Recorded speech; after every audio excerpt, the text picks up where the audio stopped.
Good morning, children. Saira. Welcome to part 3 of Political Science, chapter 5, that is Women Change the World.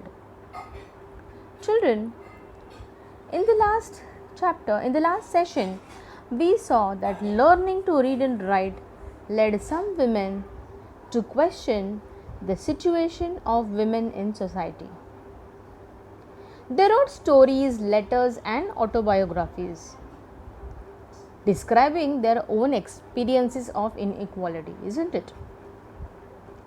And in their writings, they also imagined new ways of thinking and living. We saw that large number of girls attended schools, right?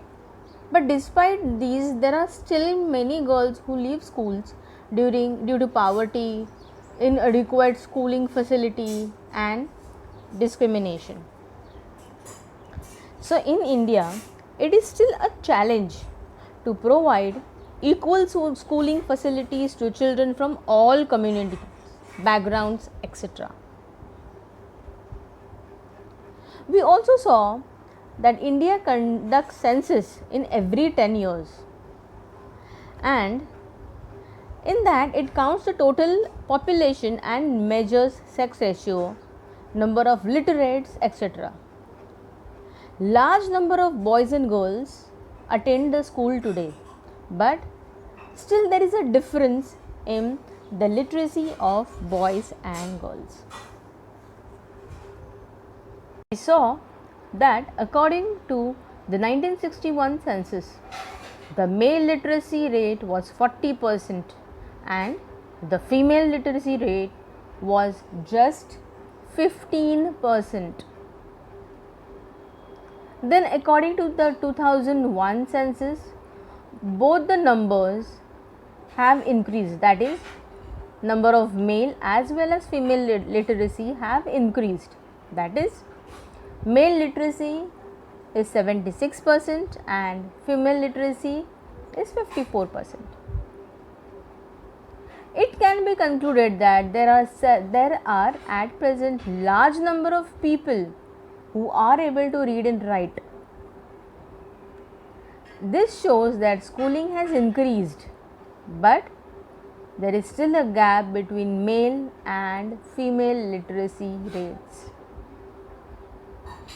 Children, as per the recent census of 2011, these figures have again grown to 82% for boys and men and 65% for girls and women, right?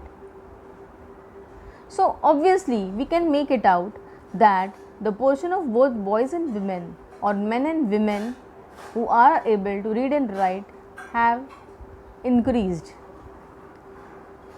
Okay, at least some amount of the schooling has increased than 2001 or the previous census to that. Then we also saw the table that showed that the percentage of girls and boys who leave school from different social groups. So now let us move ahead in this session. So children, before proceeding ahead, let us look at the following terms: schooling and social group. So which social groups are we going to talk about? We are going to see scheduled caste and scheduled tribes. This is important from your objective question point of view, okay, your MCQ point of view. Scheduled caste, that is SCs, is the official term for Dalits. Scheduled tribes, that is STs, is the official term for Adivasis. Please remember this. Reasons for leaving school. So students, children from Dalit, Adivasi and Muslim communities leave school for several reasons. Let us study some of them. First one, there are no proper schools and teachers on regular basis, especially in rural and poor areas, which means that the students from rural and poor areas do not have proper schooling. Similarly, the teachers are not available on regular basis. So this is one of the reason why children leave school. Schools are far away from people's homes. So which means that the schools were too far away, which is why parents were reluctant to put them to the school or to continue with the schooling. There are no facilities for transportation like bus, vans, etc. Now children, transportation facility like bus, vans, etc. was not available, and this was the reason why the girl child was made to leave the school. She was not allowed to continue with her schooling. Okay, now let us take one example, children. Just let us take our school. Our school has all the facilities, right? We have buses, vans for transportation. But imagine if you would have been, all of you would have been staying too far away, okay, and if there would have been nobody at your place to drop you to school or to pick you up from school, would be difficult for your parents to pick you up from the school or to drop you to school, right? So what do you feel in such scenarios when parents have to go to their job, to their office, to their work, and when there is nobody at home to pick up or drop the child? What would be the parents' mindset? You think the parents would be allowing the child to travel alone, that too without any transportation? No, right? Yes, so this is the reason. This is one of the reason for leaving the school. Next one. There are many families who are too poor and unable to bear the cost of educating their children. So children, there are many families which are too poor and unable to bear the cost of educating their children. For any organization, for any educational institution to work needs funding, right? So where does this funds come from? It comes from the children's fees, isn't it? Now let us take example of our school.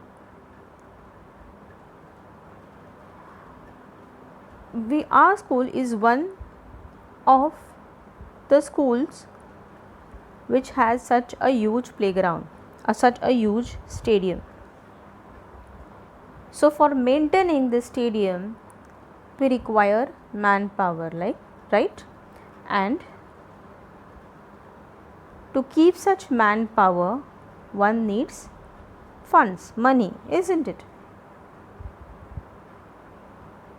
So,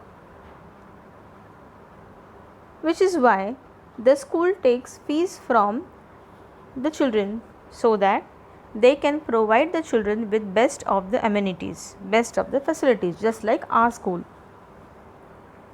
right? But there are families who are poor and who cannot afford, okay, to educate their children. They are not able to bear the cost of education. The cost of education, everything comes under it. For example, say the projector that we use, the classes that we watch, the lights, fans, the electricity for that matter that we use, everything requires money, right? So all this comes under what? Comes under cost of education, right? So what I mean to say here is there are families who are poor and they cannot bear this cost, okay?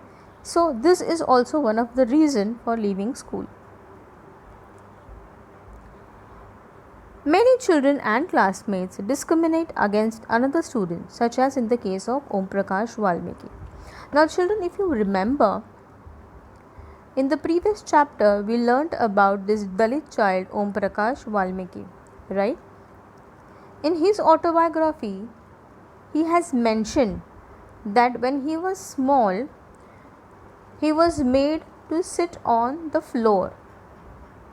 Being a Dalit boy, he was made to sweep the floor of the school, of the ground, isn't it? Remember?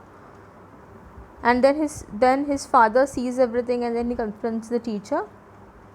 So this can also be one of the scenario due to which children leave the school. Now let us move on to the next topic, that is women's movement. Okay. So children, women and girls, they now have the right to study and go to school, isn't it? There are other spheres like legal reform, violence and health, where the situation of women and girls has improved.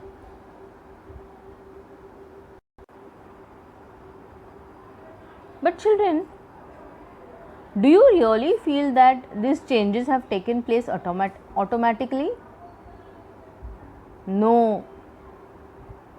Women individually and collectively have struggled for this. They have struggled to bring about these changes. This struggle is known as the women's movement. In this movement, individual women and women, okay, from various organizations or from different parts of the country, they are collectively involved. They are a part of this movement. Many men too support this movement or the initiative taken by the women of the country. Okay. So children, the diversity, passion and efforts of those involved make it very vibrant movement. Different strategies have also been involved to make this movement success. Different strategies have been used to fight discrimination and seek justice. So children, Beti Bachao, Beti Padhao is one such movement.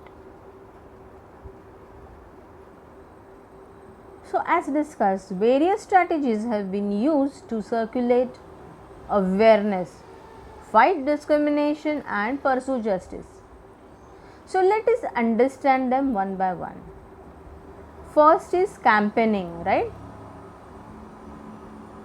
Children, campaigns are a significant part of women's movement in order to fight discrimination and violence. So, what are campaigns? They are very important. They are very significant in what? In the women's movement to fight discrimination and violence. Okay. Several laws have been passed as the result of campaigning. A law regarding domestic violence was passed in the year 2006 so that women can be legally protected against physical and mental violence. So this physical and mental violence, where was it happening? It was happening at their place, at their home. Okay. So a law regarding domestic violence. What is domestic violence? Violence which takes place inside the house is called the is called domestic violence. Okay. So, this law was passed in the year 2006. Okay. So, why was it passed? So that women, all the women can be legally protected against physical and sexual harassment.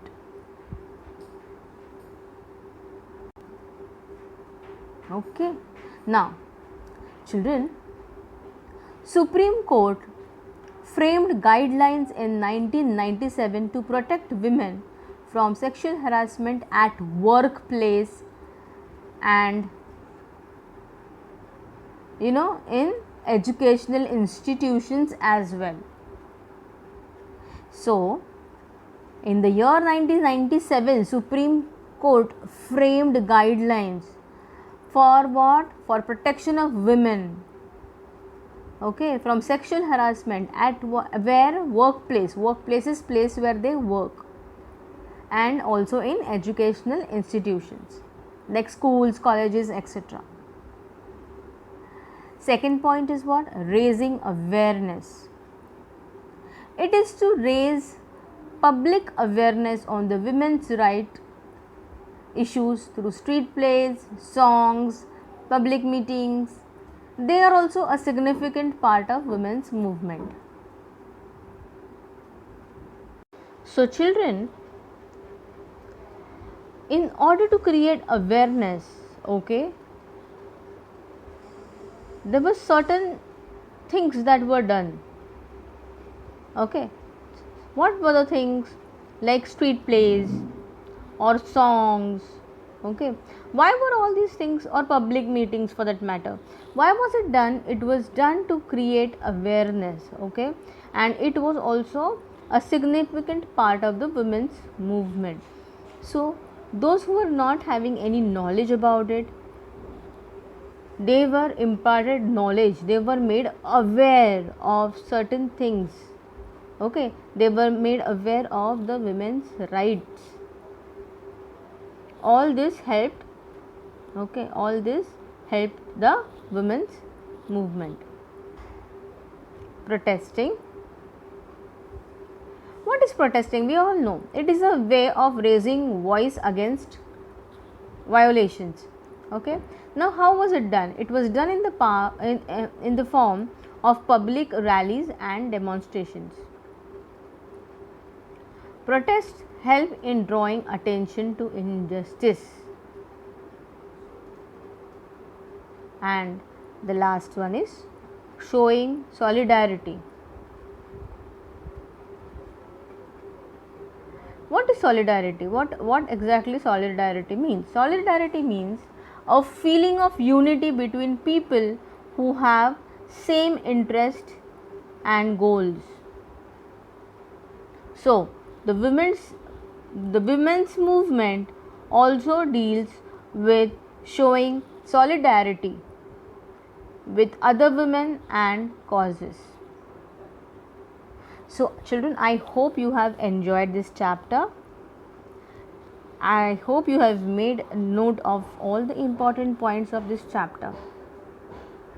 Read the lesson thoroughly and please study as per the instructions given to you. I hope it is helping you. So, children, with this I end this chapter. See you in the next video. Till then, goodbye and keep learning.